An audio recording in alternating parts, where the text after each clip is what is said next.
Well, let's get into this because I know why you guys are here. Here are 5 weapons I chose as my favorite or best in the Ratchet and Clank Rift Apart. Feel free to tell me which ones you prefer and why. This is my list, so don't take it too seriously if I don't choose your favorite weapon. There's a variety of parameters that I use to choose this ranking, which will shortly become clear as we move along the video. But with that said, please subscribe if you're new and let's do this. This roster of weapons is arguably the best in the entire series, so many weapons that I love were left out of this top 5.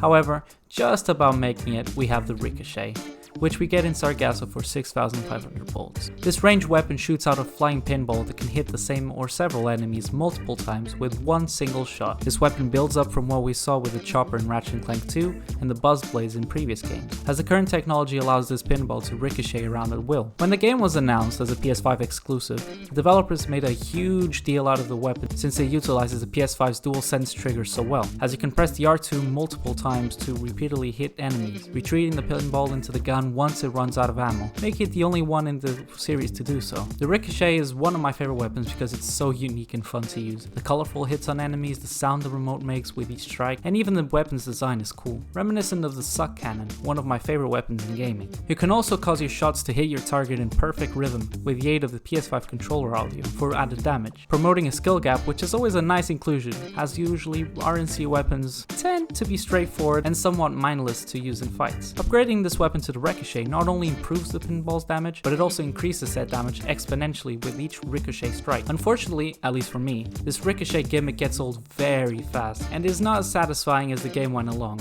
contrary to other weapons on this list, which is why I placed it at number 5 despite my love for it. Still, it is one of a kind weapon that I always look forward to using in each and every playthrough. Now, number 4 is a weapon I was not expecting to like as much as I did, due to its simplicity. Well, as simple as a weapon from a AAA game can be, at least. For 35,000 bolts, the Black Hole Storm becomes quite basically a Gatling gun in your hands, where pressing the R2 button slightly powers up this weapon, spinning the wheelbarrow before unleashing bullets as you hold down the R2. As you continuously fire, the weapon overheats and has to cool down in order to use again, negotiating a degree of risk reward with such a powerful weapon. It does absolutely destroy enemies, making it the game's highest damage output weapon, even greater than the Rhino. Yet the lack of accuracy is also one of its down points, as trying to fire against enemies far away will become an annoying endeavor, unless you are fighting off bosses or larger enemies. Then use it at will, of course. Not only does it obliterate your foes, but it also looks classy while you're at it. The neon purple look has such a vibrant color that nicely blends in with the game's aesthetics. The slowly rotating Gatling gun and the neon blast are also a nice complement. I mean, any excuse to talk about how gorgeous this game is. It upgrades into the Black Hole Vortex, which brings the added bonus of exploding enemies as soon as they are riddled with your bullets. Yet, no matter what, I love this weapon so much, and it's a shame that we have to wait until practically the last couple of levels to acquire it. And number 3, for 4,000 bolts, we have an auxiliary weapon that basically does all the work for us,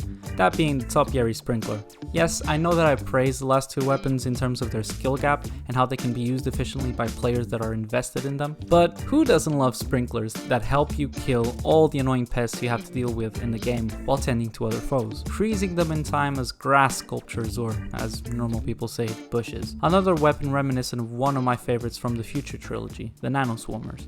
The Topiary Sprinkler is a perfect weapon for dealing with crowds of enemies, morphing them into bushes, eventually reducing the crazed number of enemies running towards you, which in this game is a must, as these are the most aggressive enemies in the series. A huge plus is that upgrading the Sprinkler into the Toxiary Sprinkler deals damage to enemies over time, providing the perfect balance whenever entering a battle, with top animations, usefulness, and a great bit of damage. And to be fair, I am a sucker for these types of weapons that fight alongside you and don't talk back, and just do what they are told so we can continue on the journey. And yes, that is partially why Mr. Fungi is not in my top 5, but anyways, the Topiary Sprinkler just manages into the top 3. So both my number 1 and 2 may come as a surprise, even to myself, as I wasn't expecting to like these as much as I did, or how indecisive I would be toward which one I preferred best. But for 17,500 bolts, the Void Repulsor has to be up there as one of the best Ratchet and Clank weapons. While it is somewhat situational, you cannot deny its appeal. Who in their right mind thought about making a shotgun that turns into a shield, or more correctly, a shield that rips apart as shotgun cartridges would? Like, who comes up with these? While protecting yourself, you can also be attacking your enemies if you just time it right, pulling onto the L2 to form the shield and then shattering with the R2. I believe it's probably the perfect mix between attack and defense in a weapon, and definitely one of the best, if not the best, defense-oriented weapon in the whole Ratchet and Clank series. And yes, I know there's like 3 or 4 in the series, but still. Better yet, there is no proximity damage, meaning that any hit you have on the enemy will have the same damage output, contrary to other weapons. The only downfall is that using the weapon as a shotgun does mean it soon runs out of ammunition, especially if you're constantly barraged by your opponents. As the shield runs out, the more damage it receives. But then again, that's where the upgrades come in. Upgrading the Void Repulsor into the Void Reactor allows for more Raritanian upgrades on ammo and damage, but also allows to reflect shots from opposing enemies right back at them with the shotgun blast, providing a satisfying sensation as you feel the PS5 remote haptic feedback vibrate for your palms until its inevitable release with a shotgun blast. Before heading on to the number 1, I would like to ask you kind people to subscribe if you haven't already, and while I present you my honorable mentions, maybe you guys could predict what I chose as my favorite weapon. So unfortunately, just missing out on the top 5, we have the Burst Pistol, arguably one of the best base pistols in the entire series, well complemented by the haptic feedback trigger feature on the PS5 remote. Another pistol-like weapon that I loved but just missed out on the top 5 is the Lightning Rod. The perfect combination of what came before, like the Tesla coil in Ratchet and Clank 3, just a great and satisfying shock weapon. Finally, the Cold Snap is another weapon that builds on previous freezing guns in Ratchet's arsenal, in which Raritanium upgrades makes this weapon top tier with its exploding icicles. So, did you figure out what the top weapon was? There were 21 total weapons, including all base weapons as well as DLC weapons like the Bouncer and Pixelizer. And no, I did not like the Bouncer at all, but that's a discussion for another video. Also, once again, my favorite weapon is not the Rhino, and yes, I did love the Easter eggs, but it wasn't enough and would require a video on its own to explain why it's just not as satisfying as the other weapons in the series. Regardless, for my one and only best and favorite tool in Ratchet and Clank Rift Apart, I went with the ultimate risk-reward weapon in the game, the Enforcer.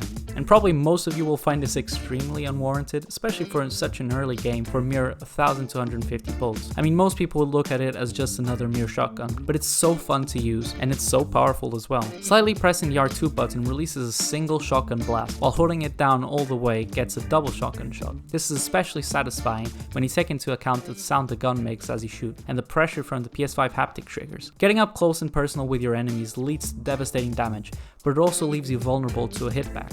It kind of reminds me of one of my favorite weapons in the series, the Razor Claws, which I also included in another top 5 RNC weapons ranking, as you can see in the corner of this video. It's truly exhilarating to use this weapon, trying to defeat your foes while at the edge of death, when you never know whether you'll have enough time to deliver a single blast or if you should go for the double blast for greater power. It is also further complicated by the upgrade into the Executor, whereas once you had 1 or 2 shots with the R2 trigger, now you have 2 or 4. Further Raritanium upgrades will see this weapon knocking back enemies with every shot within melee distance, and improving its greatest shortcoming, range. Like with other weapons in Rift Apart, this one is again magnificently designed, both in gameplay and aesthetic. The round of orange neon particles blasting away at your enemies' hopes and dreams, and the rotating aspect of the gun as it blasts, it's simply marvelous. I can't praise it enough, and I hope that I'm not the only one that feels that way about this gun and the rest of the weapons in my top 5 list. But anyways, I'd love to hear what you guys think is an underrated weapon that I didn't mention, and discuss with me in the comments why I'm completely wrong, because I know I will be. Once again, I'd like to remind you all that this is my own opinion and it may vary drastically with you guys, but hopefully we can start a conversation on it. Anyways, I hope you all had a great day and an even better one after seeing this video. Please subscribe if you're new and feel free to give me feedback. I already released a video on Ratchet and Clank tier list if you guys want to check that out, and also another video on Injustice. So stay tuned, I know there's going to be more videos coming around because the channel's growing, which is great. So see ya.